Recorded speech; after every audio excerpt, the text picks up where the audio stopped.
peoples all over the world. So I'm from Darrell country in the Sutherland Shire in Sydney. So my name's Kal, this is Cooper, and the last year we've been running this Blue Minds workshop for over 11,000 students all over the country. So it's really exciting to be here at COP to be able to share some of the learnings and insights and run through a really nice morning with everyone. But my journey started when I was at high school. So I was learning about climate change the first time and just feeling really concerned, as a lot of us do. I remember so vividly, it was a year 10 science lesson, and I just remember being so concerned and thinking, surely there's something I can do. Surely this isn't the future that we're being told that we're going to inherit as young people. So I thought, all right, maybe I can get solar panels in my high school. Maybe I can't change the whole world, but surely I can do something to make my own school, my own community a little bit more sustainable.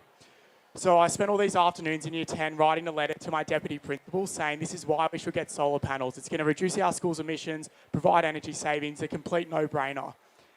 And so I sent the letter off to my deputy principal and never heard back. And so months went past and I just kept following up and following up and following up and didn't hear anything back. So I thought, all right, maybe that's not what I need to do. Maybe I need to get into a position of power at the school. So I decided to run for the SRC going into year 11, so the Student Representative Council. And I stood up there in front of my whole year and I said, vote for me for the SRC and I'm going to get solar panels. And then the person after me just played with their fidget spinner and then the person after them did a rap for their speech. So I thought, all right, I'm definitely going to get elected, definitely going to get into the SRC, be able to get solar panels. And so everyone went up and voted. And then the next day they read out the results in class and it was the person who played with the fidget spinner and the person who did the rap. So I wasn't elected into the SRC, which was quite disappointing. So another year goes past, I'm thinking, all right, it's my last chance to try to get solar panels, last chance to try to make a difference at my school, to reduce my school's emissions. So I decide I'm going to run for school captain. I don't know if anyone from Australia remembers the show Prank Patrol that was on the ABC, but I absolutely loved watching this show growing up. So I had a thought, maybe I could do a prank for my school captain speech. So I reached out to Scotty Tweedy, the host of this show, and we spent all of these months planning this absolutely massive prank. So Scott came down to my school and we pulled this massive prank off for my school captain speech, which went really well. The whole year absolutely loved it, rushed up the back to go vote for me for school captain. But then the school thought it was unfair, so I was withdrawn from being school captain because I brought a celebrity in for my speech, which was quite disappointing. So I wasn't to be school captain, but I really wanted to try to get solar panels. So I thought, all right, year 12 started, maybe I'll just email the Department of Education. So I emailed the Department of Education. I said, hey, I'm a year 12 student. Our school's really interested to get solar, which we weren't. What's the process to do this? And so again, the principal brings me into his office the next day and he says, look, Cal, you shouldn't have been emailing the Department of Education, but since you're really keen and passionate, I give you permission to go and fundraise the money yourself. So I fundraised $50,000. The state government matched it with $50,000 and I became the first student in the country to get solar panels at my high school down at Caringbah High, which was really exciting. Thank you. So from there, it got picked up by the ABC, by a lot of media, and I helped 48 other schools follow suit. So from that idea, that feeling of concern that I had when I was in year 10, there's now well over $1 million worth of school solar on high schools all across New South Wales, which is really exciting. So I wasn't that comfortable being a public speaker when I was at high school as well, which was maybe why I didn't get elected into the SRC. But I was a water polo player when I was at high school. So I was in the Australian junior water polo team, travelled the world. And where I live in Cronulla, we trained at our local bay. So as we got in the water, it was just like any other session. We started swimming, we started passing the balls, but there was just plastic and rubbish getting all over us that the coach said, all right, training's over, everyone get out.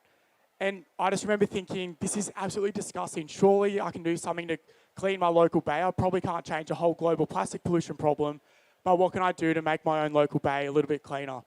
So I started Plastic Free Cronulla to work directly with the business community, to work with all levels of government. So the Prime Minister at the time, who his name shall probably not be named in these halls here at COP, but right down to local council, and built up this movement working with businesses of all levels.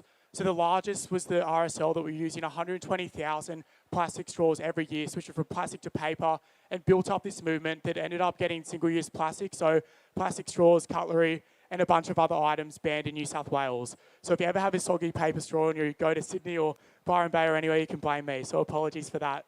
But that was really exciting. I got invited to be part of the World Ocean Day Youth Advisory Council and then went to COP in Sharm el Sheikh in COP 27. And that experience absolutely changed my life because I feel like a lot of the time as young people, we always put this glass ceiling on our heads. we say that we can't do something because we're young. We're not knowledgeable enough. We're not rich enough. We're not old enough. We just always wait for some imaginary time in the future where we'll finally be able to be ready to make that change. But going to COP and meeting all these incredible young people like yourselves and everyone here all over the world, I realised that being young is actually our greatest superpower, because we have all these new ideas, all these different ways of thinking that the world desperately needs right now. So I really wanted to try to find solutions of what we can do as Australians to really try to take action to rise up to solve these big global challenges. So I decided to make this documentary, Rising Up, which we're going to watch a little bit of it later, where I travelled to Tuvalu, travelled to Samoa, all across Australia and the Pacific to interview as many people as possible and try to find hope and solutions of how we can rise up and solve these challenges. And so that journey all across the world just really reiterated to me the importance of looking after our own local community. So last year, I decided to run for local council where I live in the Sutherland Shire, because we've got some of the worst environmental policies. So I represent now where our old Prime Minister lives, and got elected as the youngest ever independent councillor in the Sutherland Shire, which was really exciting. So now a local politician, and get to wear that hat as well.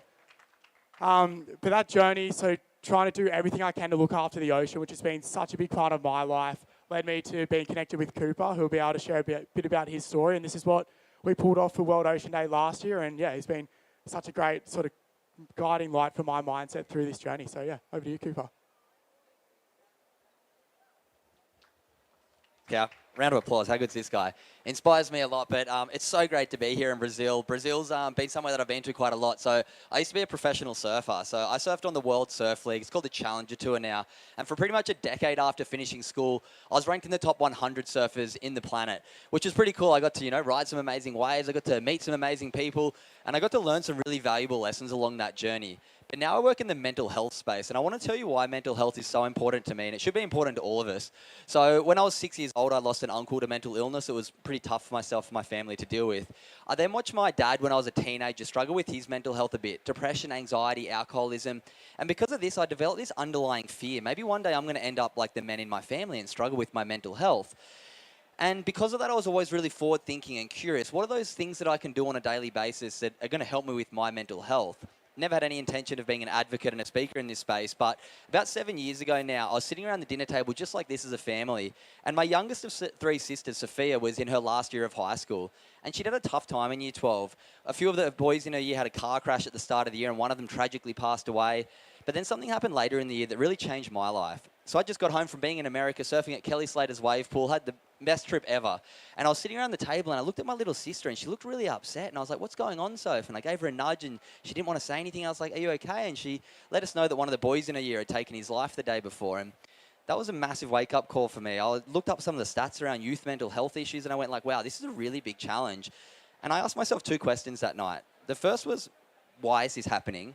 And the second was, is there anything I can do about it? And the answer to the second one is yes. I've been lucky enough now to retire from professional surfing. I've educated over 60,000 students in every state in the country in Australia. I've been lucky enough to work with some big corporate companies and help their teams with their well-being as well. I also have a podcast, which we're going to do a quick little live episode a little bit later in this workshop. We do a bunch of really cool stuff with the Good Human Factory. But from there, I met Kal, and we started to learn about the impact that climate change was having on young people's mental health. And it really concerned me because, surfing and the ocean and the planet is so important to me.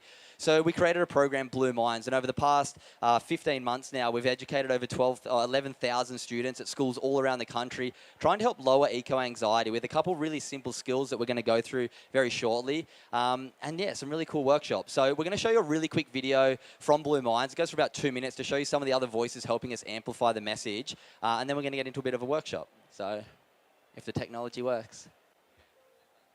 Australia is an island nation, but more than that, we're an ocean country.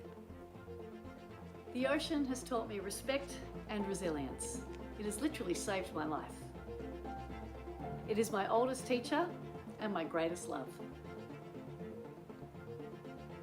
From the tiniest plankton to the largest whale, the ocean powers all of life on Earth.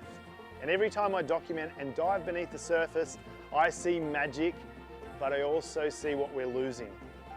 We're facing a plastic crisis, yes, but the ocean also holds the key to solutions. We just need the courage to act. Even hundreds of kilometres inland, the oceans are shaping our weather. The oceans regulate our climate, it absorbs carbon, and it creates most of the oxygen that we breathe. No matter how tough life gets, you dive under a wave and you come up better. It's got therapeutic powers, and it's where I go to remember who I am. The ocean reminds you that you're a part of something bigger. We've got the third largest ocean domain on Earth. Let's be leaders, not just users. Surfing contributes more than $3 billion to the Australian economy every year, but it gives us so much more than that. I've been lucky to travel all around Australia and even the globe, and every single day I am reminded of the power and the beauty of the sea. The ocean is the foundation of communities, young and old. It brings us together. When we feel overwhelmed by the world, the ocean brings us back to what matters. The ocean saves lives. Let's return the favour. I've paddled into the biggest wave ever ridden by a female because I trust the ocean. It's time to protect the ocean and give back. The ocean gives us life. It gives us joy. It gives us. It gives us. It gives us everything. Everything. Everything. Everything. So now it's our turn as young people to appreciate it And to protect it.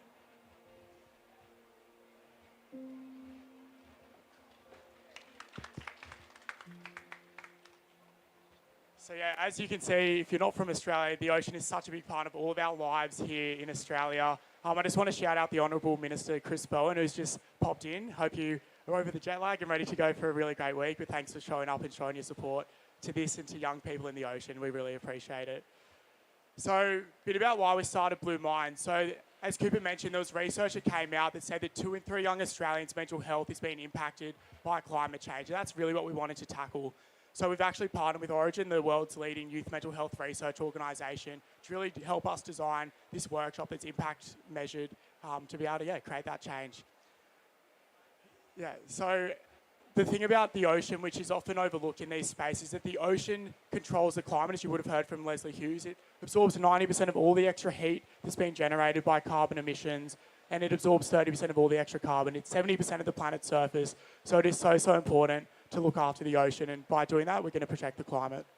So how today's going to work, we're going to spend about 15-20 minutes doing a little part of our Blue Minds program. Obviously, I want to explain a bit about what we did. So with students, it's very hard to, cut through. So we created a program where we go through 3 A's. The first A is appreciation. We want people to feel in their heart why they love the ocean, how important it is to us. We then move on to awareness, where we take them through a simple awareness exercise to bring our focus back to the present moment, and then Cal shares awareness of the challenges the ocean's facing. And then we finish with action, but obviously everybody's here in Brazil today taking action, here trying to represent and understand how we can, save this beautiful planet of ours. So what we're going to do today is go through the first 2 A's. The first one's appreciation. So I want to tell you a bit about appreciation, why this is so important to me. So when I was a kid, my dad said to me every day, Cooper, life is about appreciation, not expectation. Appreciation, not expectation. And I always just thought it was a bit of a scab and didn't want to buy me stuff as a kid. But now I know he's teaching me one of the most valuable lessons you can ever learn, right? And that's gratitude. Focus your thoughts and energy on the good things going on and the positives rather than the challenges and the negative things. And it's not saying you don't have this stuff going on. We've all got challenges in our life.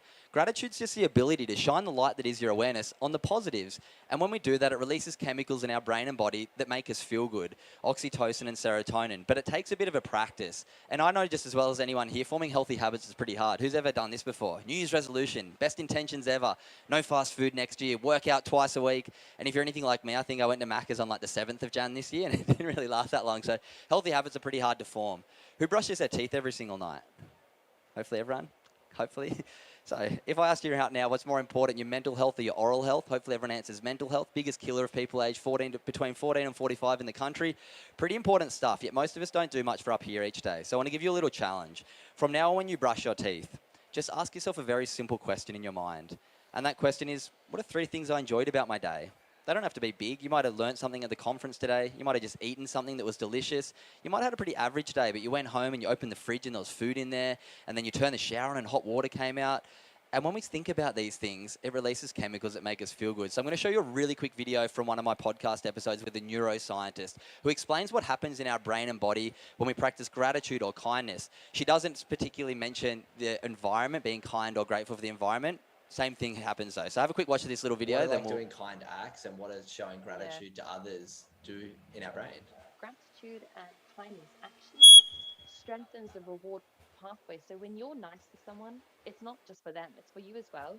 You get a sense of satisfaction from that. And then those pathways are sort of turn into a positive feedback loop. So you're nice, it feels nice. So then you're more nice. And I think it's really important because it does actually restructure the brain to see things from a different perspective, from a positive point of view. And on a neurobiological level, that releases oxytocin. Now, oxytocin is a huge modulator for plasticity. So, you know, if you're grateful about a situation, you're also changing the way your brain's going to perceive that situation. So you're actually changing the brain structure. And oxytocin is there to sort of aid that change and solidify those thought patterns. All right, so now it's not just some ex-pro surfer talking about gratitude. There's all this incredible neuroscience, but as I said before, we need to practice it to get that feeling. So we want to give everyone a really quick exercise. If you're sitting down, you'll see these blue cards sort of floating around. If you've got a pen on you, great. If not, if you're up the back and you still want to take part in this little exercise, what we want you to do is at the back, talk to the person next to you about a reason why you're grateful for the ocean or for nature. Or if you do have a card, pick up the little blue card and it says, 3 reasons I'm grateful for the ocean and nature. And just take a moment to stop and reflect and think about, you know, why do I love the ocean? And here's a couple reasons why Kal and I love the ocean that we've got. Cards look a little bit different. We haven't quite changed to the blue ones. These are special cop cards we got made. So if you've got a blue card, if you don't have one, let us know. We can hand a couple extras out. The fan's blown a couple away. There you go. And we're just going to spend 1 minute here, just having a stop, a little reflect, why we love the ocean, why we love nature. And if you're up the back and you don't have a card, maybe try and talk to the person next to you really quickly. Just ask them, why are you grateful for the ocean? All right, we'll give us 1 minute here so we can keep moving through.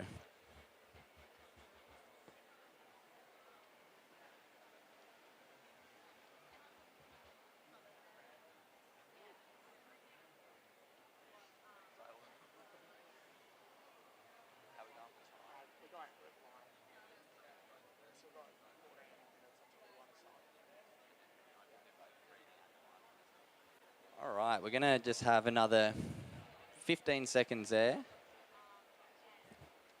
I might actually open up to the crowd. Does anyone want to share with me one thing that they wrote down on their card? Someone. Yeah, what do you got for me? Oh, I love it. When it was too hot in primary school, our parents, right or not, always let us go to the beach with them. So I think I associate the ocean with family. I love that. A calming place and a place to connect with people is so, so important. We might get one more. Does someone else want to share why they love the ocean? Anyone want to share? You can share. Awesome. This is great. Thank you. No, it's very similar. I grew up at Mooloolaba on the Sunshine Coast. Beautiful. So it just reminds me of home and it gives me a real sense of place. Amazing. Round of applause for our 2 sharers. Thank you guys so much. It is so important, the ocean, to so many of us Australians. So it's so awesome to be able to stand up here and try and share some ways on how we can practice it, and especially what we do back in Australia and educate young people on what they can do. So what we're going to do move on to next is a quick awareness exercise, because this is something all of us are really struggling with. Our ability to be present. We're just up in our head and kind of drifting off everywhere. And working in the mental health space and being a mindfulness and breathwork coach, I've been very lucky to understand how important it is to learn some simple skills. But I want to share with you a quick story of where this would quite often come up for me. So this is me sitting on the beach in Portugal, looking real angry, getting ready for one of my big surf contests. And this would happen all the time. I'd be sitting there watching the conditions. I'd be listening to music. I'd screw my fins in my board. I'd run down the beach, put my rash vest on, leash around my ankle. I'd paddle out the back and I'd be sitting there waiting for the hooter to start the competition, where my mind should be thinking, what waves am I going to catch? What am I going to do on those waves? But this is where my mind would be most of the time. Oh, what are my sponsors going to think if I lose? Do I have enough money in the bank to get to the next event? Is my ranking going to fall off the tour? My mind would be everywhere but the task at hand. Who's felt like that recently? You're trying to focus, but your mind's been somewhere else. All of us, right? I see plenty of nodding along. It happens to all of us. And I was like, oh, this is the worst. So I spoke to my psychologist about it. I was like, mate, I'm finding it so hard to be present and focused. And he said, don't worry, you're not that special. It's happening to everybody. And I was like, well, why? Is there anything I can do about it? And he said, first of all, don't feel bad. It is not your fault. As technology exponentially increases, all of our attention spans are diminishing. So don't feel bad about it. It's not your fault. But he said, but it is your responsibility because technology will not slow down for your attention. So it's so important you learn some skills to bring it back. So I was like, okay, well, what can I do then? And he said, I'm going to take you through a really simple exercise. It's going to take us about a minute. And we're going to slow down all these thoughts about the past and the future. And we're going to come back to the now so we can be present and engaged. I was like, okay, well, what do we do? And he said, what we're going to do is connect to our senses. And I was like, what do you mean? And he said, your senses are only ever in the present moment. What you can see, hear, smell, taste, and touch are only ever in the present moment. So if you think about these senses, it gets rid of the past and the future and brings you back to the now. So we're going to try our best in a very loud environment to go through this really quickly right now. Well, what we're going to do is we're going to do 20 seconds on what we can see, 20 on what we can hear, and then 20 on what we can feel. And I want you to notice the noise run through your head right now. And if we can wind the volume down by 1 or 2 knobs just with this 1 minute exercise.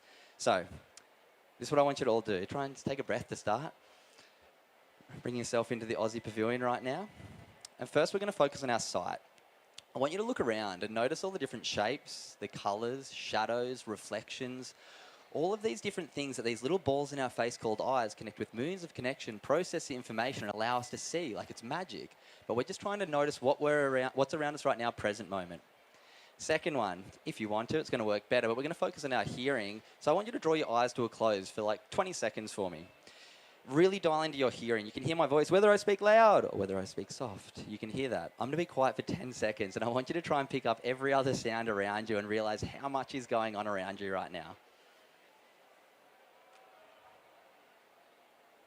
All right, we can open our eyes. Isn't that crazy? You can hear like 1,000, maybe like 100,000 conversations going on. But when we dial into our hearing, we're not thinking, we're just picking up what's around us, present moment. And this is one you'll get the most out of, our touch sense. So what I want everyone to do is put one hand on your heart, left side of your chest.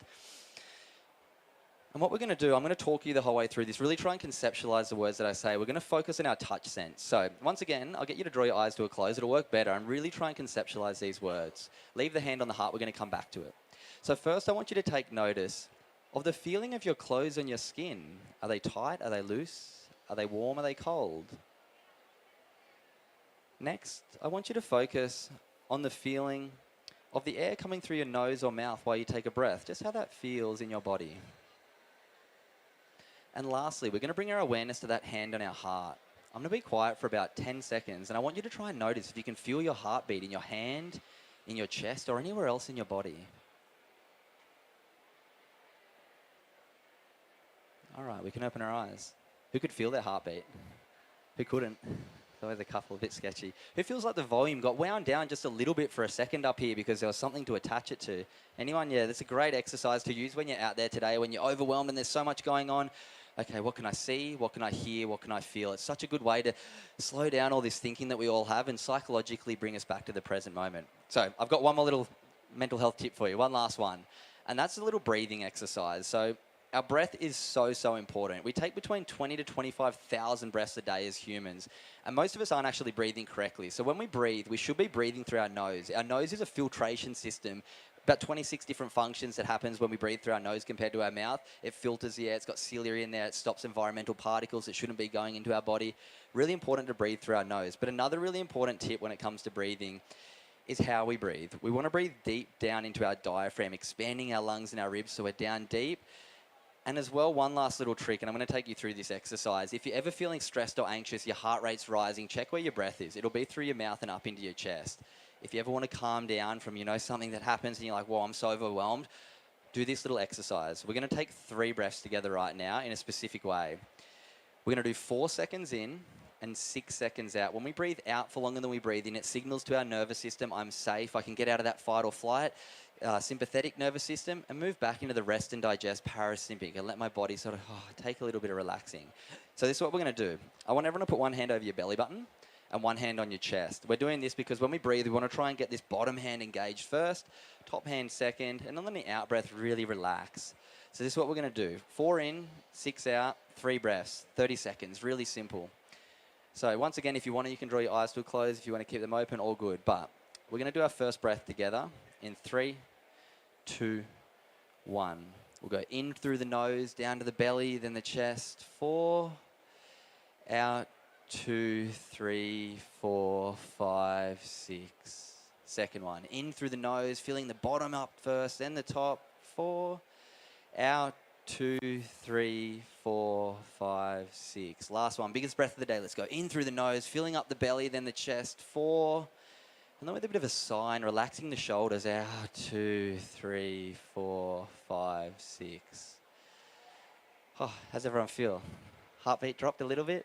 Your breath is with you every moment of every single day of your life, and it is so important that we check where it is. So through the nose, down to the belly, out for longer than you go in. It's going to calm you down. And obviously with everything going on here this week and last week, it's so important that we do, breathe correctly, settle our mind down, and bring ourselves to that present moment.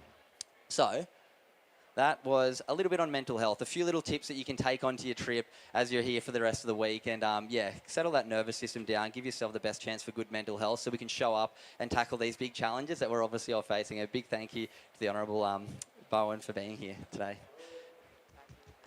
All right, so now I'm going to pass it over to Kal, and we're going to move on to part 2 of 3 when it comes to this session today. So part 2 is going to be Kal's Rising Up documentary, which he's going to explain real quickly. And then part 3, we're going to be doing a live podcast with a couple young leaders who are about to come sit out the front with us in about half an hour after the documentary finishes and have a bit of a conversation on what young people are doing to rise up for our oceans. Thank you, Cooper. So the idea for Rising Up came, as I said at the start, from COP, from feeling that concern and just really wanting to try to find solutions. So the film goes for about 52 minutes. We're only going to play the first 18 minutes this morning and then jump into a panel. So the film's been touring in festivals and cinemas since it launched last year. It's on Amazon Prime for anyone in America. It's streaming over there and hasn't been released yet digitally. So hope everyone enjoys Rising Up, and then we'll have a very fun podcast after.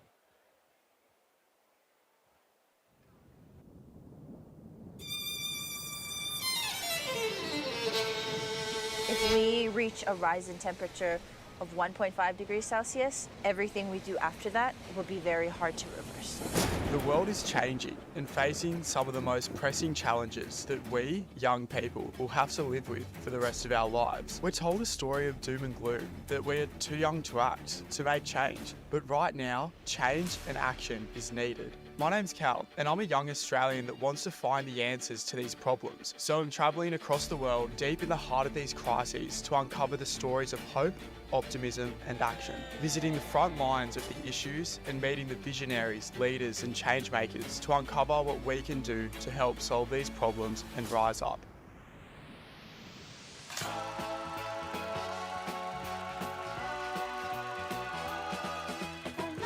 Growing up in the coastal town Cronulla in Sydney South, we have the most beautiful beaches and natural environment. I live a pretty active life. I've been surfing and enjoying the beach ever since I was a kid.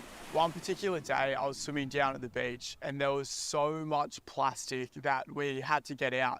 And I was just so disgusted. From that moment, I thought, well, what can I do? How can I be a part of the solution and solve this problem? So I started an organisation called Plastic Free Cronulla, which helped the local business community get rid of single-use plastics. Through this, I was invited to go to the UN Climate Change Conference last year, and it just opened up my eyes to all these different problems the world faces. Coming back to Australia, I was really concerned about the impact of climate change across the world, but particularly in our neighbouring Pacific Islands. That's why I've embarked on this quest to work out what are the solutions, what are the actions that we can all do that's actually going to make a difference to solve these problems. And with that, I set off to the beautiful Pacific Island nation of Samoa with one simple goal in mind: to learn more about the impacts the locals are continually faced with and to understand the real nature of climate change. I just picked up the rental car, driving to the hotel now. Look, first impressions of the city, it's quite nice. Very green, there's lots of trees, lots of vegetation. Thankfully, the people here drive on the left side of the road, so it's pretty easy to navigate. The fact that this is like the capital city, I just can't wait to see what the rest of the island has in store. As I arrived to the hotel, a sense of anticipation filled the air. Being in a new country is always exciting, which is why as soon as I dropped my bags to the room, I decided to step out and see this place for myself. The surroundings hold the promise of adventure. Behind the wheel, I set out across the island.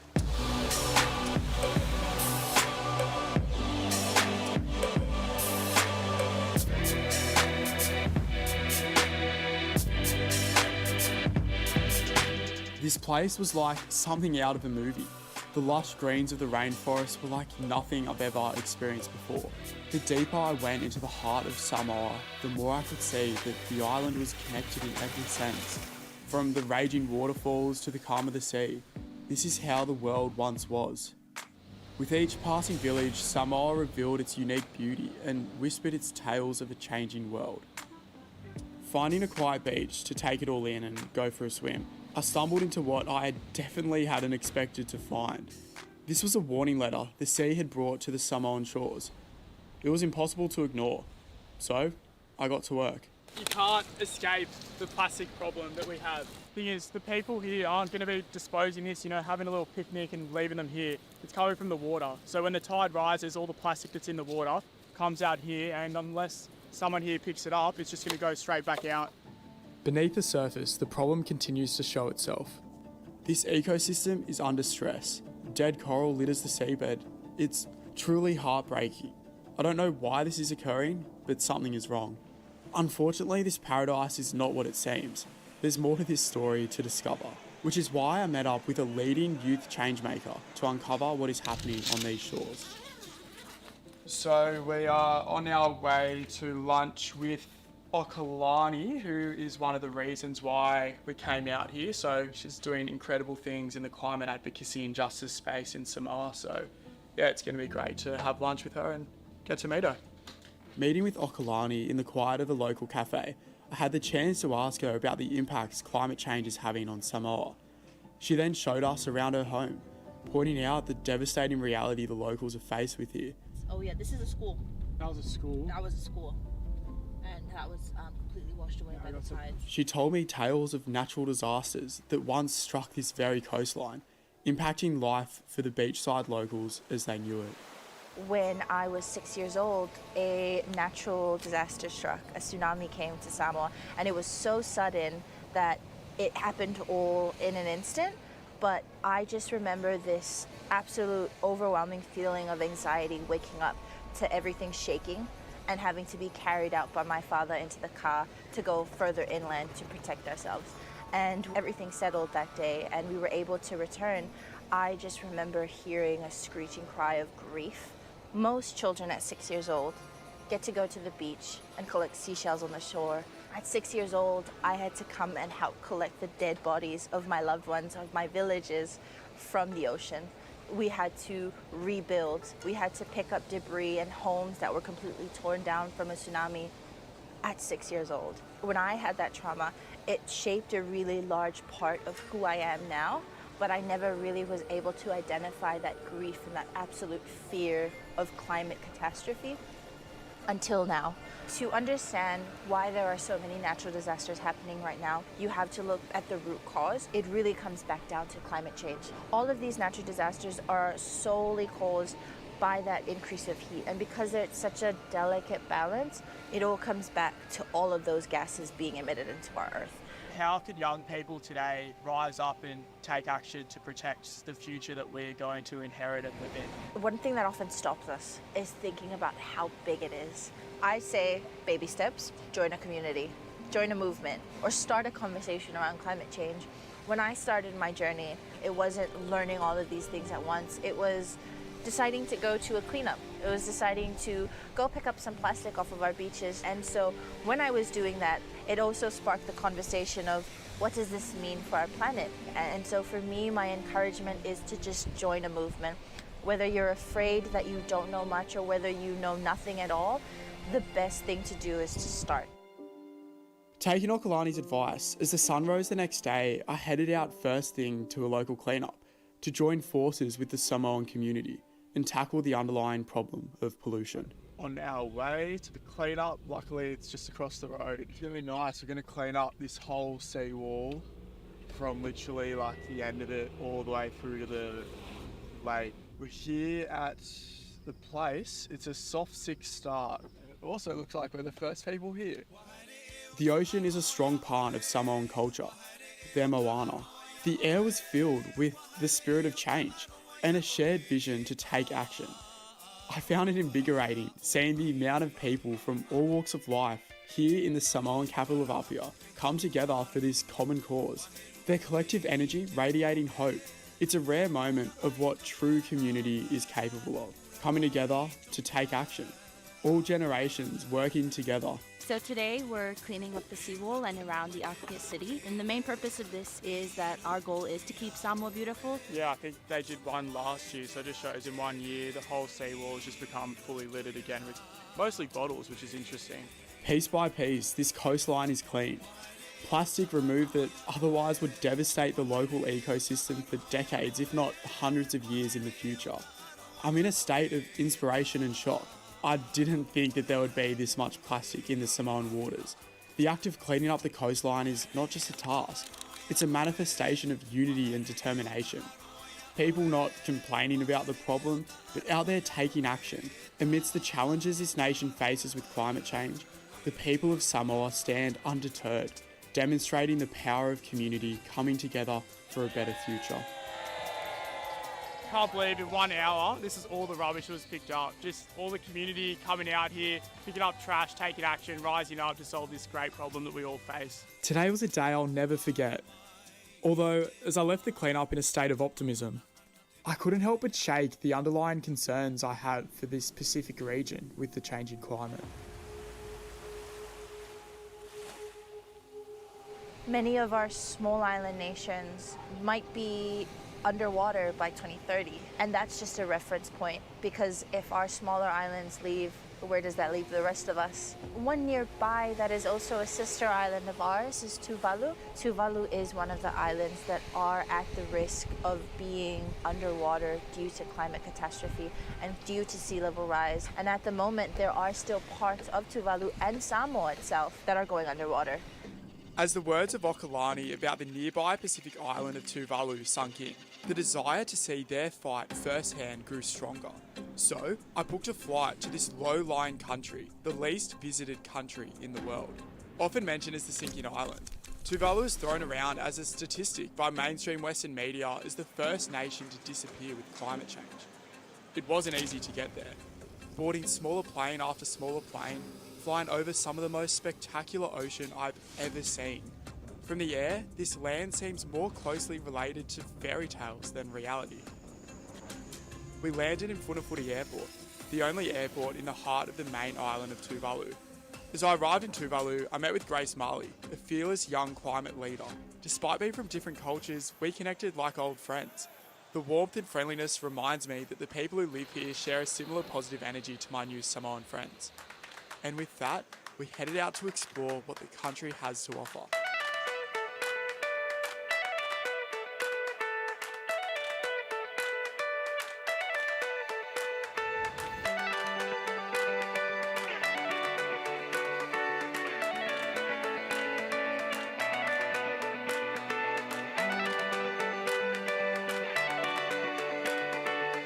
Exploring the island, it becomes easy to see how a place as beautiful as this one could mould such an inspiring group of people, determined to share it with their children, grandchildren and future generations. The beaches and surrounds here seem more like desktop wallpapers than real life.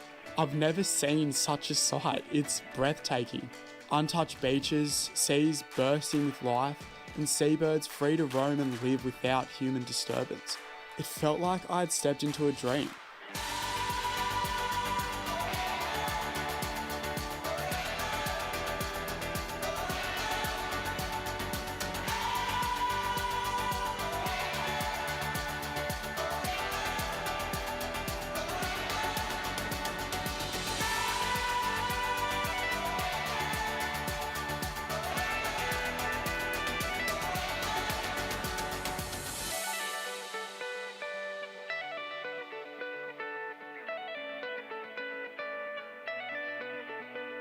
I literally feel like I'm in the Castaway movie right now. All I can see is just like our footprints there, hundreds of native birds, coconuts above. It's just the most insanely beautiful place.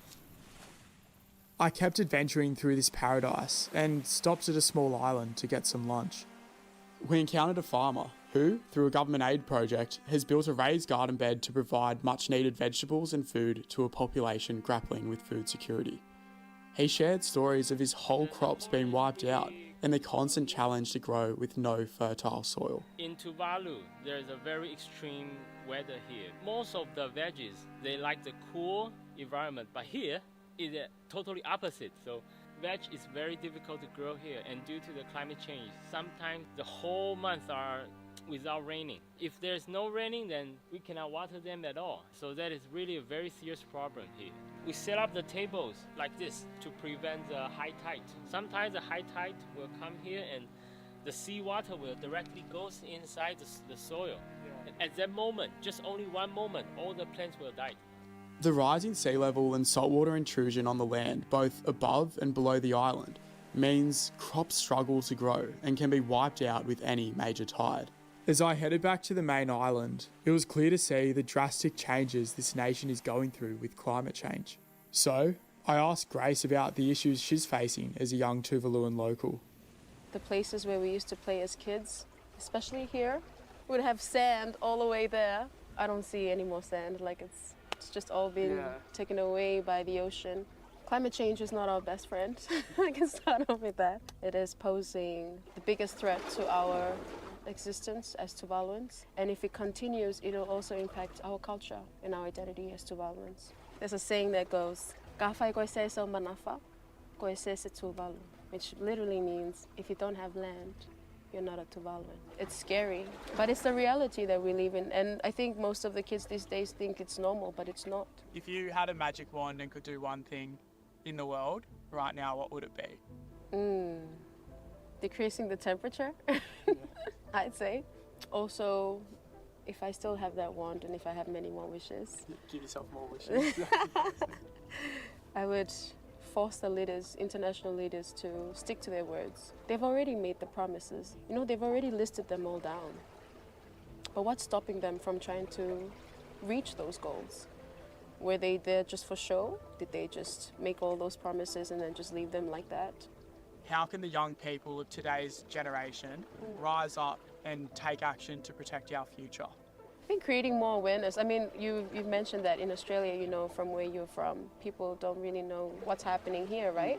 So maybe have more conversations on climate change and to know the countries that are really affected by climate change, because this is our today, but it's their tomorrow. So, you know, little steps that we can do to make sure that their tomorrow isn't as bad as our today. Honestly, just makes me fired up and angry, the fact that the people here are the ones suffering for the decisions that are made in developed countries like ourselves. There's all these empty words, all these promises, and we're not on track. I don't know the next time I'll be here, but chances are, who knows what'll be left. And it just, honestly breaks you to know that the actions these developed nations are taking are the reason why the people here aren't going to be able to live in their homeland, all because of our actions, our choices.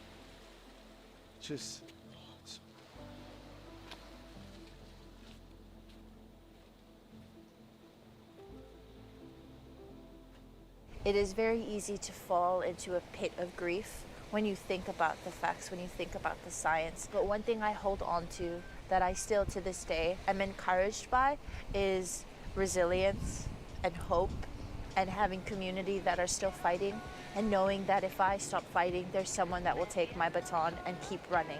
In the midst of adversity, the Tuvaluans stand strong, celebrating their heritage and the beauty of their islands. It's easy to see that life in Tuvalu is cherished, and its people find joy in simple pleasures, from exploring the beautiful shorelines there is on offer to playing soccer on the airport tarmac. So this huge concrete strip here is actually the airport, the only airport here in Tuvalu. So the airport we arrived in, the airport tomorrow that we'll be flying out from. And at 5 o'clock every afternoon, the airport is full of locals playing soccer, which is sick. So we're gonna go join them and let's see how my Australian soccer skills compare to the Tuvalu locals. I think it's going to be pretty intense. They're playing footy. And as we saw from the Rugby World Cup, these Pacific Island people know how to play. No matter the pastime, there is a sense of community, friendship and connection to this land they call home. It's a reflection of the deep-rooted culture and traditions that continue to thrive despite the distractions of a modern world and the arising challenges of climate change. Y hasta donde tú estás.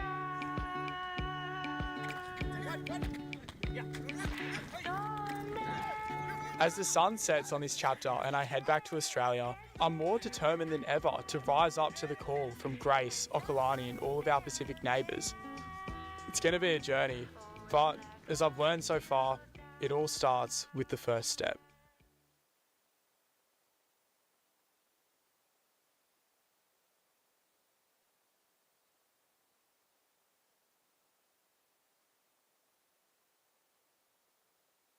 All right, hope everyone enjoyed the film. It was such a fun journey making it, and yeah, really excited now to have some of the people who are involved in the film. Luna, who was actually at the cleanup in Samoa, which is really exciting. But yeah, we're going to have a podcast, and there's a few people as cops sort of, in and out with a lot of different things. So hopefully Grace can make it, who is in the film. So she's just in a briefing session at the moment. So yeah, over to you, Cooper, to kickstart the panel.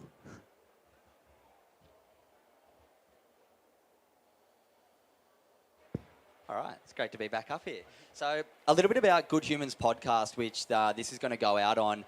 About 6 years ago, I told a bit of my story at the start when my little sister lost a friend to mental illness. I was like, what can we do about this? And one of the things that I wanted to do to educate myself was create a podcast, because I've got such an incredible network of people around me. And I was like, I want to learn from everybody what they do for their mental health, because we're all so different and we can all learn from everybody. So over the past 5 years, I've put out over 220 different episodes with different guests, from Olympic gold medalists to neuroscientists to psychologists, NASA scientists, politicians, pretty much everything else in between. I've had amazing conversations with so many great people. So it is very exciting to be recording. It might be my first international episode while I'm recording overseas.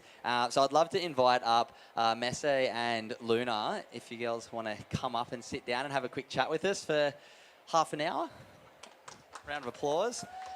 So how it's going to work, I'm going to ask a few questions to everybody. Cal's also going to ask a few questions so we can sort of have a bit of a conversation rather than just an interview. And yeah, we're going to have a bit of fun together.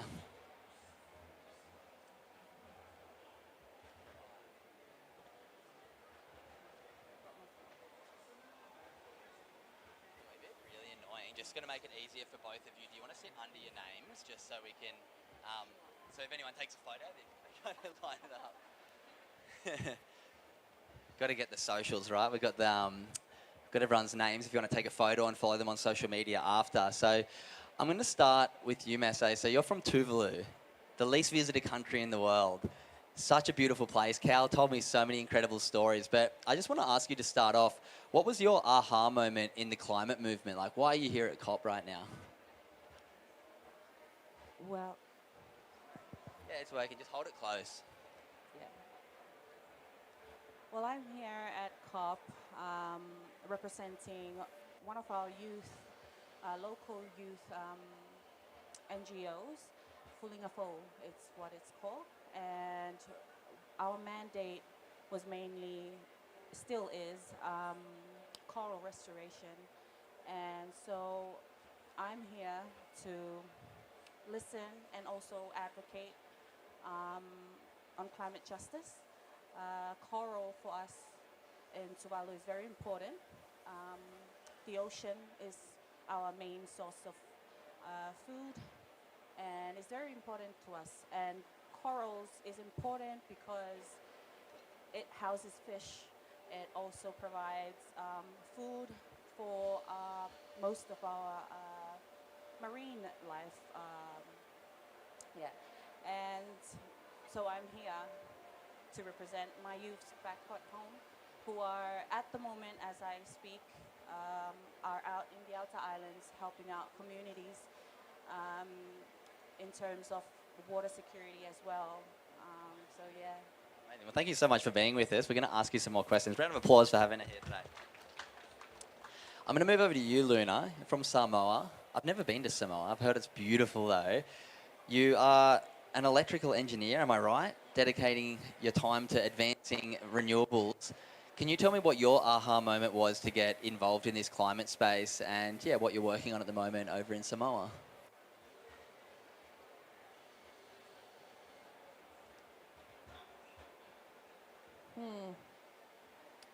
I think my first aha moment was, well, Well, technically, I was 11 years old.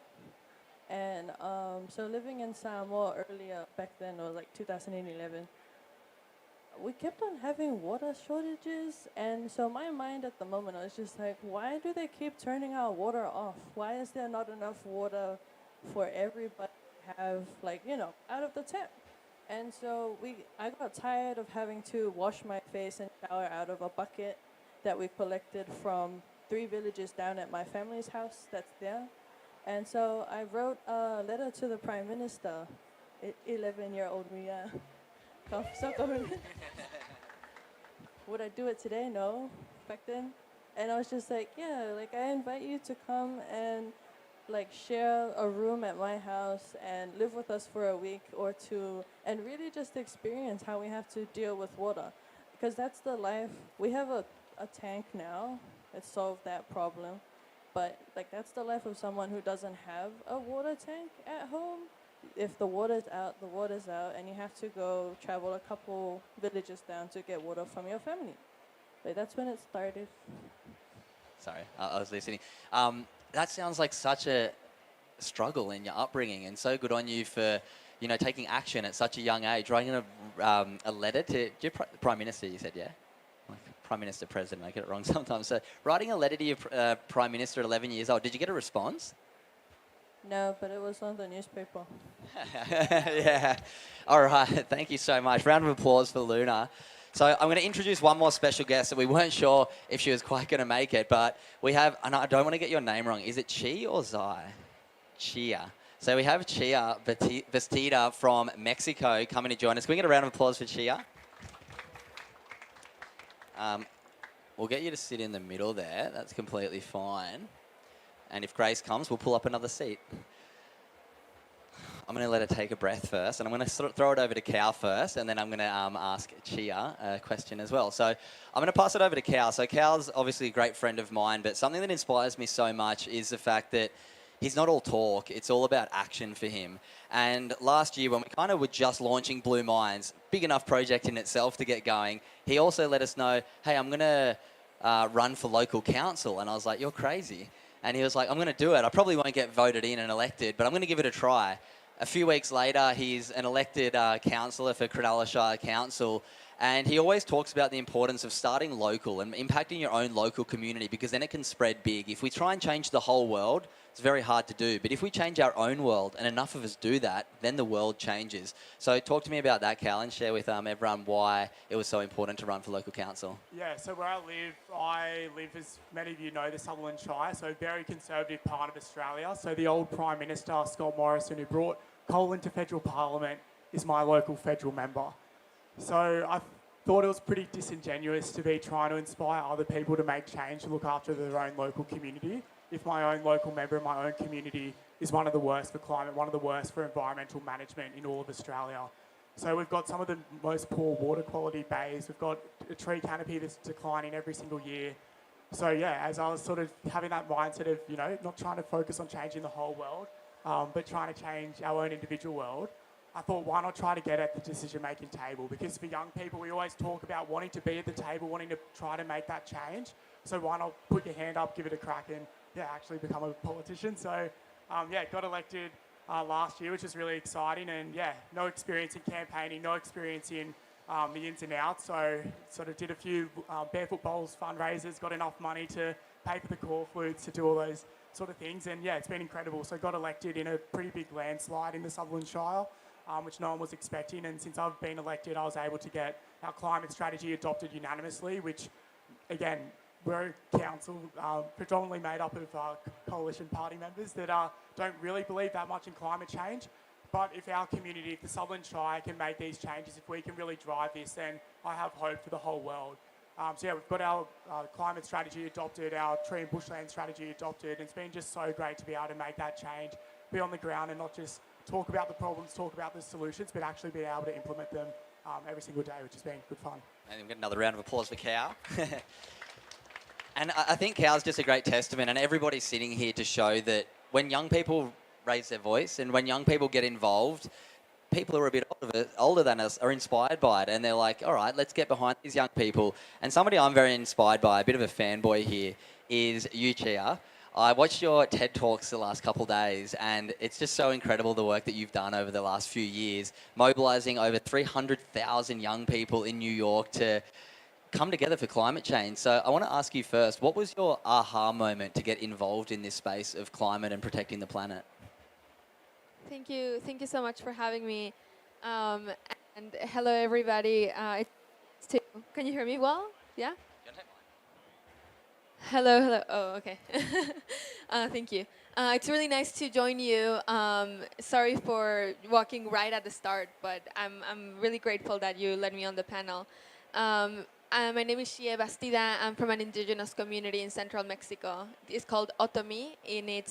My town is San Pedro Tultepec, which means the land of Tule. So my people are water people, and we weave Tule. In many ways, also spiritually, as a way of keeping our memory, our traditions, our cosmology. And I've never been to Australia, but I've had the privilege of being to Tonga and to Fiji to swim with whales, and I've worked with a lot of Pacific land defenders and island defenders for a long time. So it's just a privilege to be here.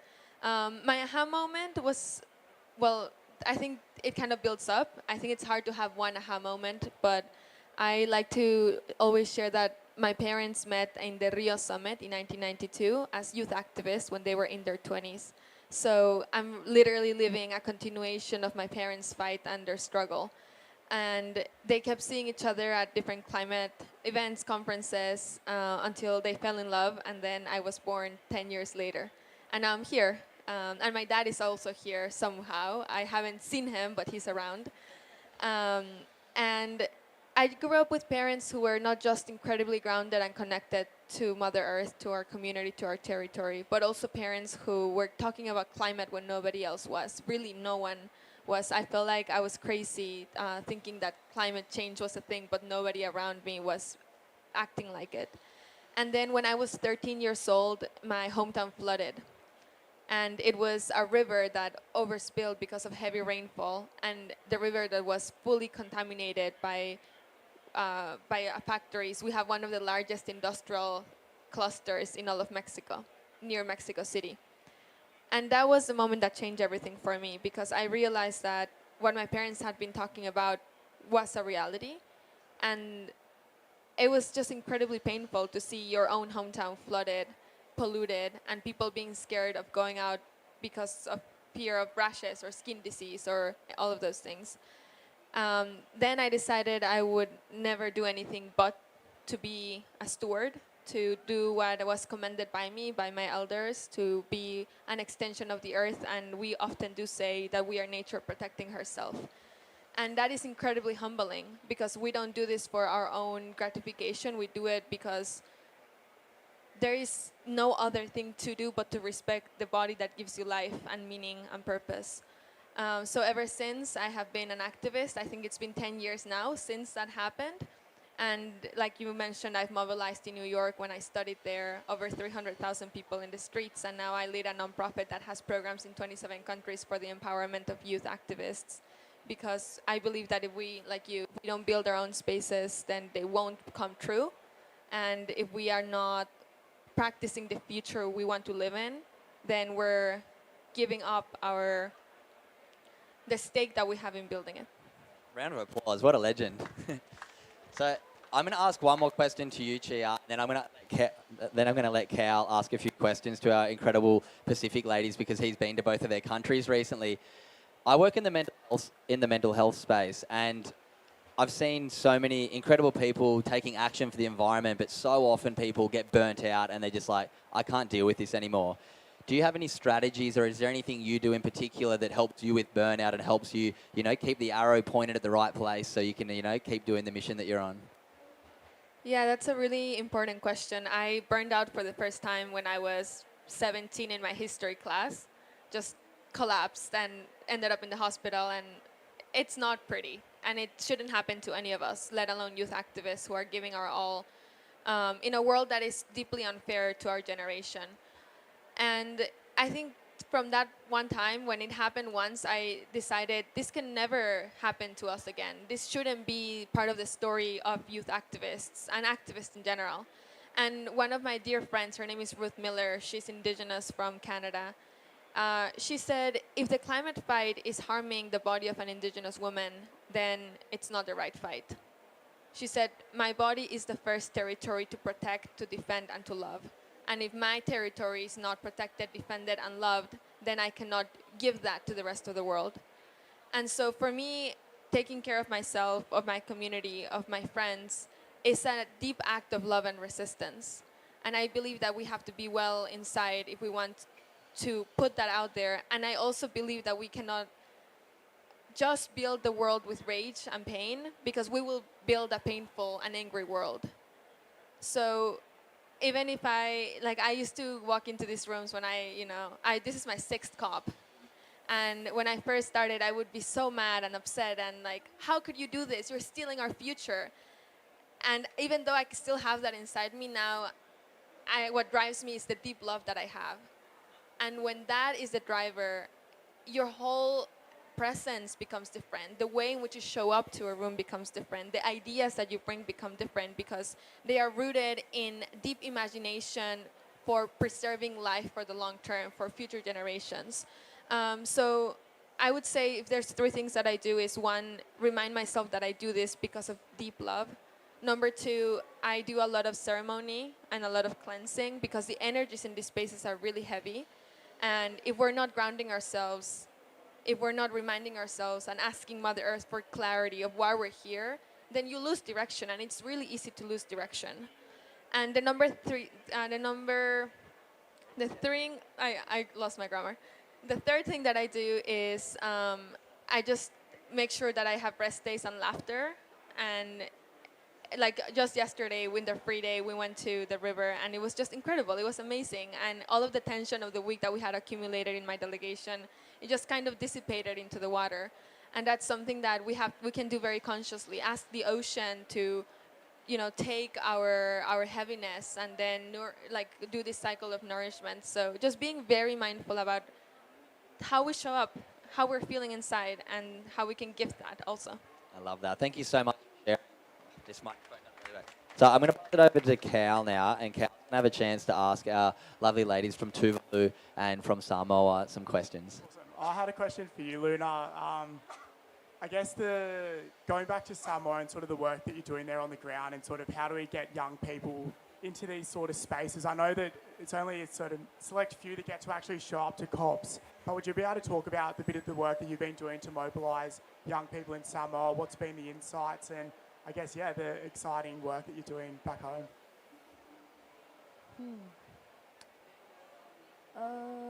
Okay. So I'm a part of a local CSO in Samoa. We're under the World Economic Forum, but it's the Global Shapers Apia Hub. And so in 2024, me and another colleague in the hub started something called the Atamai Siomanga program, or project.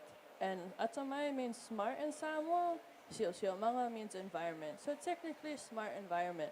Smart environment as in we want to create smart environments as well as create smart people in the environments in Samoa, particularly with the youth. So we do workshop trainings, and we don't just do workshop trainings for 18 to 35.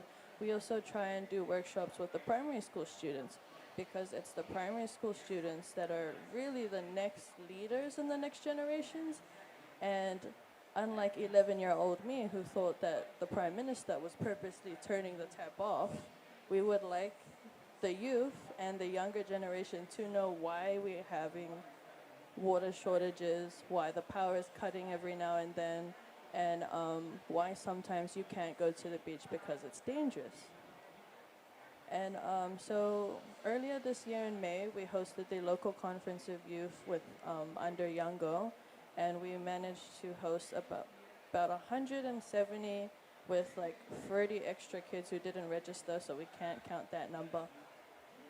But 170 youth between the ages of 12 to 35. And so on day one, we hosted the younger audience from 12 to 18, and we really workshopped with them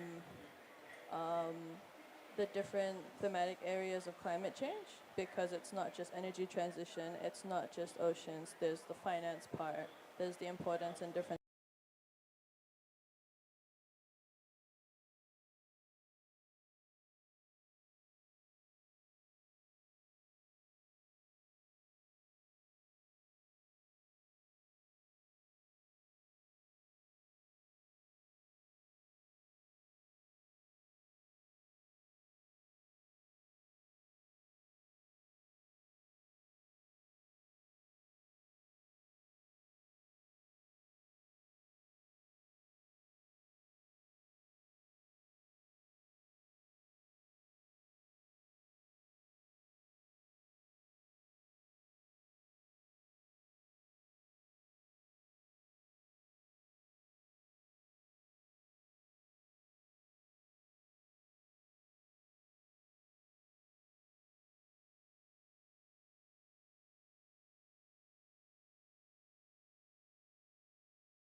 to a digestible and understandable, information that you would give a 5-year-old. Often when I do work with older people, well, not really older people, but when they ask, it's like, how do you, and that's how you start working with younger people. But yeah, on the second day, we posed the question to the older youth. If you had the chance to pitch a project to the President of the United States for $1 million US, what would you do? And so all these kids came up with energy solutions, waste management, climate mobility, and it's just really cool to see how there's all of this energy within the young people on the small islands that rarely ever gets channeled, or they never get invited to group settings and tables where we ask them what do they want to do and workshop with them on their solutions that they have. And also, in creating an email list, we can also invite them to future events, because a lot of the events that are held in the islands are usually closed spaces, invite only. The Alcoy was open to everybody as long as you registered on time. We did a lot of awareness to make sure everyone had the chance to come through, and we also sent letters out to individual organizations as well. 52 organizations showed up. I think more than 52 people, 52 organizations showed up, and that's great. The biggest youth non-religious event that was hosted so far. Amazing. Thank you so much. How cool is that? Round of applause again. Round of applause for everything. We're going to start. We've got power back. We've got power back. So I've got 2 questions that I want to ask our 4 panelists. I'm going to split it up. We're going to do 2, one each. So what I want to ask, I'm going to move over to you, Kal, actually first. And the question for you, because you asked this question on your documentary to everybody, if you had a magic wand and you could wave it and solve one challenge in the world, what would you do with that magic wand? Great question. I'm usually the one asking the question, so I don't often think about it. But I think if I had a magic wand and could sort of do anything right now, I think the biggest thing we need is for everyone to take the first step. And being over here and meeting all these incredible people from all over the world, I feel like climate, we just all need to collectively take that step and take that change. And if I had a second magic wand and I could decide anything, I think holding a COP31 in Australia and the Pacific would be super important, particularly for our region, and just knowing where things are at in Australia at the moment. We desperately need COP31, I think, to really drive that new message and drive that new story. So yeah, fingers crossed we hear from that, and maybe one magic wand wish will become true this week. Amazing. All right. I'm going to move over to you, Messe. I want to ask you a question kind of off the back of what Kal just said. Having COP in Australia and the Pacific for next year would just be such an incredible thing. And we speak to thousands of students, and over the next year we're going to speak to another over 15,000 students before the next COP. So what would a message be from you to young Australians around if we had COP in Australia? What would your message to young Australians be about having COP there? From your experience being here this year. For me, this is my first COP, and this is also like my first ever time to speak or be a panel. And so my message to young Australians who will be experiencing having the COP at Australia next year, I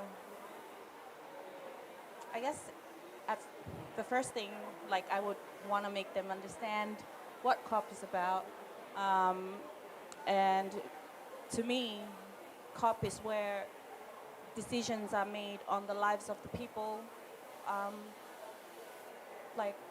the country that I am from, Tuvalu, and not only mine, and the countries of these 2 beautiful ladies sitting beside me. COP is that place where important decisions are made on the lives of people, and that is important for the young people to understand. But also to make use of the opportunity. As young people, we need more youths on this global stage advocating for the problems and issues that all of our countries are facing in this climate crisis. Thank you so much. I love that. It's first of all, amazing for your first ever panel to be up here in front of a group of people. Round of applause. Not easy at all to get up and speak in front of groups. And that was a bit of an under the bus question. It was a pretty hard one just to get thrown, but I answered it beautifully because this is my first COP as well. This is my first day and my first event I've ever been to. So this is the best event I've ever been to at COP so far, and the only event. But I think just being able to share with Australians like what COP is a very important thing. But then also the importance of the conversations and perspectives of so many different countries. Like I'm so excited to walk around and meet more incredible people and look what actually goes on here, because I think we become quite in our bubbles of our own countries. So to see perspectives of everyone else is so, so important. So thank you for that. I'm going to move over to you, Chia. Sorry as well if I got your guys' names wrong. I'm terrible with pronunciation and you all have very difficult names. So I'm sorry. I want to ask you the question I asked Kal. If I had a magic wand right now and I handed it over to you, Harry Potter wand, and you could solve one problem in the world, you're only allowed to solve one though, what would be the first challenge you'd try and solve and why? It's a hard to pick one. But what I would say is that I think it would be incredible if all indigenous lands were just left for indigenous peoples to live in and be protected. That we have our autonomy, that nobody's coming to tell us how to govern, what to do with our land, what to do with the management, our land management of our biodiversity and our forests, that the islands are let be, that the forest is let be, the mangroves, like all of our ecosystems, that we are able to practice our biocultural traditions and keep our biocultural heritage. I'll just keep it short by saying that the new system we have is very young and very naive, and the wisdom is from the peoples, the indigenous peoples that lived in harmony with Mother Earth for thousands of years. And if we can learn something from that wisdom, I think right now it would be, we have to go back to our roots. I love that. What a great answer. That's such a beautiful answer to that question. I think we can learn so much from our indigenous cultures, and I think it is far too overlooked. There's so much naivety in the new system to not look and see where we've come from and how much we can learn from that. I'm going to finish with you, Luna, and I'm going to give you the choice to answer either of those two questions. Do you want to wave the magic wand, or do you want to share a message with Australians about why COP is so important to have it in the Pacific and Australian region next year? Magic wand? I'll rock up. Which one's which? I'll be the magic wand. You can be the message to Australians. 1, 2, 3. Out of three? You want to win? 1, 2, 3. Okay, what's your I was a magic wand, right? So if you had a magic wand, what would you solve? World hunger. But yeah, that would be great. But on a technical stance, probably more accessible climate finance for youth groups as well as indigenous people. If some of the applications can be done at the in the local language as well. Because, at Youngo, when you do the climate language workshop with them, they ask you to say intergenerational climate justice. And I spent a whole week trying to figure out what that was in Samoan. It was hard, but that's equitable, less bureaucratic systems and accessible climate finance for indigenous and youth. Round of applause. What incredible answers. So we've got just a few minutes left here. So what we're going to do now is open up to the audience. We want to give you all a chance to ask a question to anybody on the panel. If anybody has any burning questions, whether it's about anything you've learned today or any questions from our lovely lady on the panel. So do we have any questions from anybody out in the audience they want to ask? Yeah, I'll get Kal to bring a microphone over to you so you can ask a question.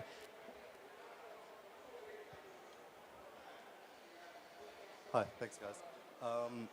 Kal and Jie both mentioned working both within community and trying to build out stuff from... Hello, can you guys hear me? Yeah. Cal and GA mentioned, trying to build out grassroots community, trying to build it out from people around you, and also kind of mentioned, I really liked your answer, GA, around having a deep respect and admiration for yourself and the people around you so that you don't burn out and you can do the things you want to accomplish.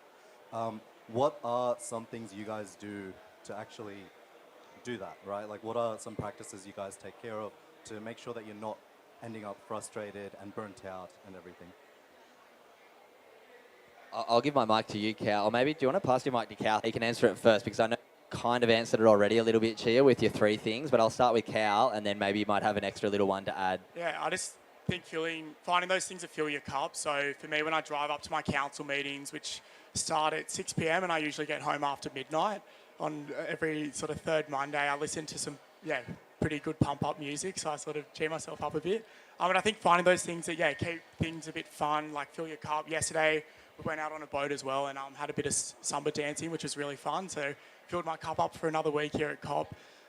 Just finding those things and surrounding yourself with really good people as well. And I think for me, the thing that really keeps me going is just knowing that I am taking those actions. And at the end of the day, you can't change the whole world, but just focusing on what's within your control. So for me, the last 12 months, I've spoken to 21,000 Australians all over the country in person. So I've been just doing lots and lots of talks. And for me, I've never thought about those big goals, but it's like what's in that control, and okay, it's just that one school or that one group, and you just keep going and going and going and chipping away, and then collectively after you do those things for a long amount of time, you get those results. But I think finding those actions really helps to keep me going as well. Does anyone else want to share what they do from a mental health perspective? If not a problem at all, because I wouldn't mind sharing 1 or 2 because I'm in the mental health space. I just wrote a book actually last month on the healthy habits that we can practice to regulate our nervous system. So, when our stress levels rise, when cortisol and adrenaline's flowing through our body, how do we have the skills to manage it? So when something big happens, we can bring ourselves back. So the 3 things that I really encourage people to do, number 1 is have a gratitude practice every day. We've talked about it before, but have that love for the land and have that love for nature and realize why we do this work and why we're all here today. It's because we love it, because we want to have it for, our kids. The second one would be to be present when you're in nature. Look at the colors, hear the sounds around you, see and feel the, sun on your skin, feel the water on your skin. And then the last one would be, what's my last one? I had it in my head and I just fully forgot. Would be to actually get in nature and connect your body with nature, touch a tree, put your feet on the earth, take your shoes off. Like, we regulate when we touch the earth and not enough of us touch the earth. And there's so many people, when I deliver workshops for corporate groups, I'll say, who hasn't touched their feet on the earth in the last week? Half the hands will go up. Last month, still a third of the room will go up. Last 6 months, and you'll realize that like a lot of people aren't actually connecting with the earth. So gratitude for the earth, being present when you're there, and then actually taking time to connect with the earth are 3 things that I would add. Anyone else want to add in something around mental health sort of skills for burnout? That was kind of the question, yeah? No one else? I can share one of the things I like to do. I can share one of the things that I do back at home when everything gets heavy. Is I like to go and sit at the coast and just look out to the water, listen to the sea. I guess it's a bit like what you just said. Take off your shoes, feel the earth. But aside from that, beside from my work, I'm also very active in other youth activities that cultural, like for example, I'm in a dance group, and that is my sort of like my safe space, and where I like to just have a good laugh while also learning about my cultural and dances, traditions, and so that's me. Awesome. Thank you for sharing. We might open up for one last question. If anybody does have one last question they want to ask these incredible panelists we have here, we have time for one more. One more? Yeah, perfect. Thanks, everyone. You're all doing amazing activations in your community and far beyond, so really amazing to hear from you. My question is, how can the older people in this space stand as allies with you and support the work that you're doing and really be good partners to the incredible youth leadership that we're seeing? All right, does anyone want to answer that first? I think the first thing is just listen. I mean, for anybody to connect with anybody, we need to listen, not judge because of age, because of gender, because of, you know, where we're from. We just need to listen to people. Everybody's opinion is valid, so it's so important we listen. But I'm going to pass it over to the climate legends because these people have created programs far bigger than mine to, you know, connect with people. Yeah, I just wanted to share that my dad just arrived, and this is the first time I see him. And we've been in Belém together for like 12 days, and this is the first time we cross paths. No way. And I think to answer your question is just like my dad supports me by being there, by showing up, by listening to me when the world is crazy and going downhill, and grounds me and shares his wisdom with me about the fact that transformation is supposed to be hard and we just have to keep going because there's beauty after. So I would say it's listening, like you said, but more than listening is also sometimes just being present. In an era of so much disconnect with technology, presence is the greatest gift you can give someone. And then the second thing I would say is treating youth just as like as full beings and smart, and like I hate when adults treat us like less just because we're younger, and I don't think many do so anymore, but they used to.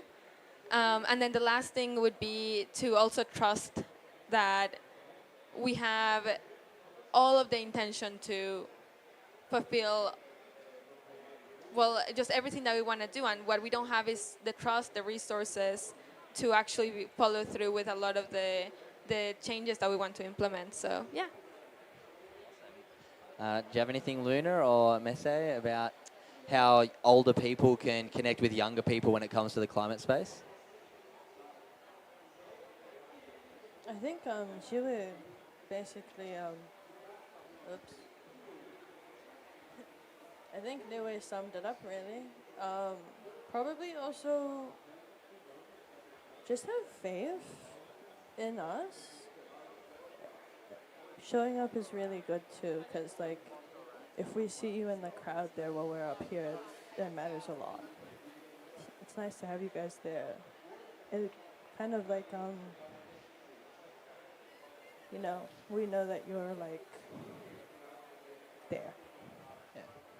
Love that. I'm going to pass it over to Kal to answer this question as well from his point of view, because just like all of us up here, we do have a lot of conversations with older people. But Kal being a, you know, local counsellor in the room with, you know, a lot of other counsellors all on the same level. Yeah, how do you see being young in that room is to you? Do you feel looked down on, or do you feel like it's your superpower? Yeah, I think in a lot of contexts, it can be seen as a burden to be engaging with young people. But we haven't been on this planet for that long. So with these challenges that we've been facing for a very long time, we do have these new ideas, these different ways of thinking. So we should actually view youth engagement as a huge advantage. And yeah, in the council level, I've been able to implement a lot of new ideas that no one's thought of before. We've got some councillors that have been there, I think, for one's mid-80s. So there's a few people that have been there for quite a while and have thought about these things the exact same way. So it's really important to try to get young people to be involved in those decision-making spaces to be able to bring those new ideas to the floor.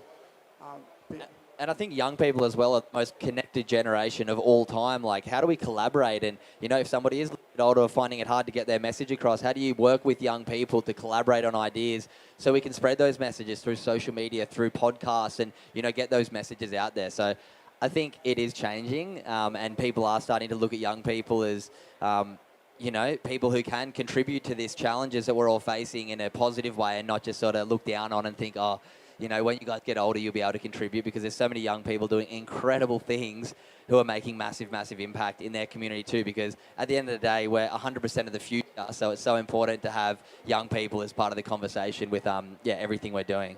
What I'd love to ask all the panel as we sort of wrap up is how can everyone here, everyone back home in Australia listening to the podcast now, get involved in all of your work, and what would be, again, that one key message, or a couple messages that you'd love to amplify through all of Australia?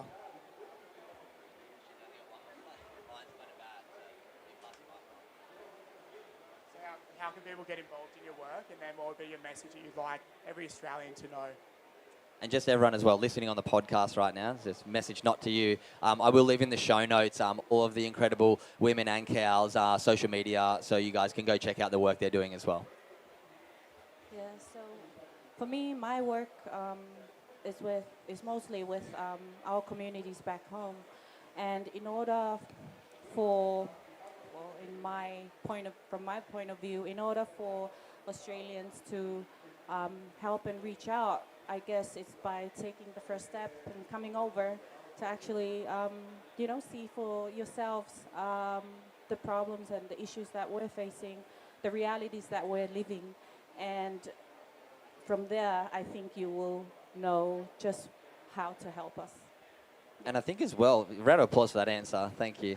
I think just for a message to Australians, like, come and visit to see how beautiful it is, not just the challenges. Like, the Pacific nations are gorgeous. As a pro surfer, I've spent so much time in so many countries in the Pacific region, and it's amazing. It's so beautiful. So take some time, come and visit these incredible nations and see how you can help. But yeah, thank you so much for your answer.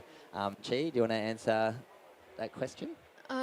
Yeah, so if you want to follow our work, I think all of our social media is here as well, so you can look at that. And the nonprofit that I lead is called Re-Earth Initiative. So if you're interested in seeing the work that we do work on storytelling, on education, on policy. I brought 10 delegates with me from my nonprofit, and half of them are in negotiations, the other half are doing comms work, and then there's people also doing bilateral meetings with Indigenous caucus and women gender constituency. So they're all over, and I'm really, really proud of all of the work that we've done. So I would say you can check us out on social media at Re-Earth Initiative, and we'll be there to also answer any questions you may have, so you can feel free to always get in touch with us. And we are hosting a few more events throughout this week, so you're all invited. Awesome. Round of applause. What a legend. And we're going to pass it over to you, Luna. Do you want to maybe share your mic with her? And yeah, how can people get involved with what you're doing? I mean, if we're hosting an event on the island and you happen to be on the island, you are more than welcome to come. Hello, George. I'm also here with 3 members of my youth NGO delegation. One of them is Tasumai Sawa. She's in the back there with us. And the other one is in technology negotiations, supporting our national delegation. But yeah, you want to come by, join a workshop. If you guys have ideas or initiatives that you would like to mobilize on the ground in Samoa or in the Pacific Islands, let me or Missy know, and we can connect you with youth in those areas that you want to work with. As well as we're also connected well with the local people as well. If you want to do coral restorations, I know a guy. If you want to do agriculture and smart farming, I know a group. If you want to engage with the local university youth, I also can connect you with them. It's how we work in the islands. Everyone's connected. So if you know one person, you know everybody. Thank you. Amazing. Thank you, Lena. All right, round of applause. So I just want to say on behalf of myself and Cal and Blue Minds and all of Australia, thank you all so much for taking your time to share your points of view, to share your stories, inspire this audience, inspire my podcast audience who will be listening in as well, and those watching on the live stream as well. So just one last round of applause for our 3 incredible panelists here today, or 4 with Cal as well. I just say, so there's a really big campaign that's about to kick off back in Australia. So looking at COP31, it's a bit of a legacy piece. What we've been looking at is how do we really try to protect the ocean and really safeguard it. So we just have a quick video that goes for about 2 minutes. We've got Simon Baker to narrate this beautiful trailer to show how we can protect the Great Australian Bight as a bit of a legacy piece ahead of COP31. So yeah, I might dismiss the girls and we'll jump off stage so we can watch. So hang around for 2 minutes and then we'll wrap it up in 2 minutes. So thank you girls again.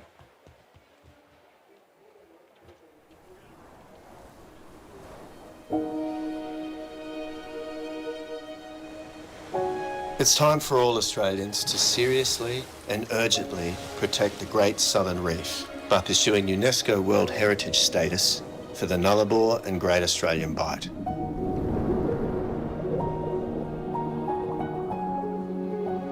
These waters are a cradle of biodiversity, home to 85% of marine life found nowhere else on Earth. Protecting them is not just our duty, it's our legacy for tomorrow.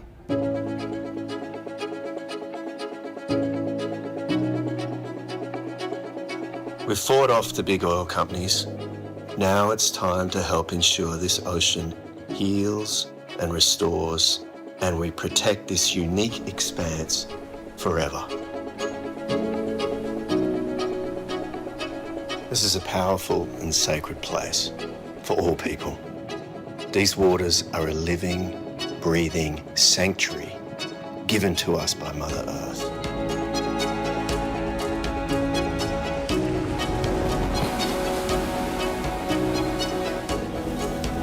The momentum is here, the timing is now.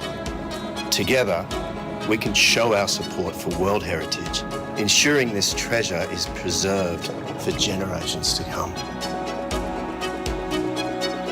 Join us in this journey. Let us be the guardians of our heritage, the stewards of our future. Be a part of this legacy and make history.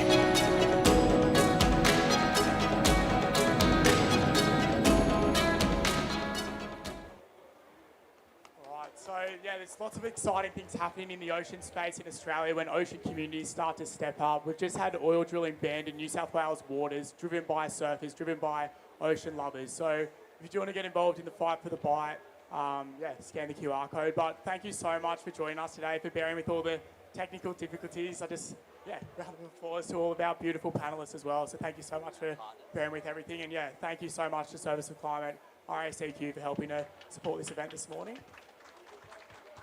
And look forward to all the other events happening. Cooper, any final words from you?